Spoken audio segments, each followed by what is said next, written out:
这样的互动，大家可能安心一点。那么今天整个国庆活动还没有结束，在晚上还有烟火的释放，地点就在新竹市。新竹市全天的活动也是热闹滚滚。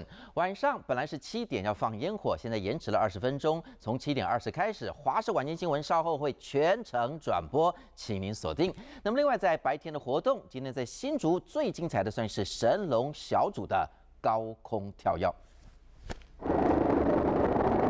穿上装备，从6000英尺的高空一跃而下，俯瞰新竹的全市景。神龙小组个个身手矫健，但是新竹的强劲风势差点让他们捏把冷汗。光看在陆地腾空的章鱼脚风筝，突然揪成一大团，天呐，风居然大到把路灯给扯断了。维护人员想把风筝给抓下来，没想到风筝却在空中继续弹跳，好不容易才抓住它，却怎么解也解不开，还差点把灯柱给扯断。如此强劲的风势，神龙小组顶得住吗？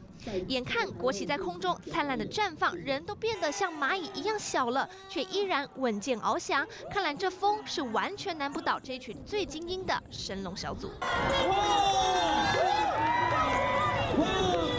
一个个漂亮的着地，让民众看得好过瘾。好厉害，这次办得很漂亮，很厉害。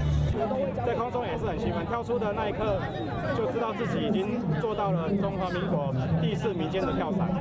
想在号称风城的新竹挑战定点跳伞，难度可是大增。但是神龙小组依旧尬风尬得漂亮，也让民众享受超完美的视觉飨宴。记者庄明宪新竹报道。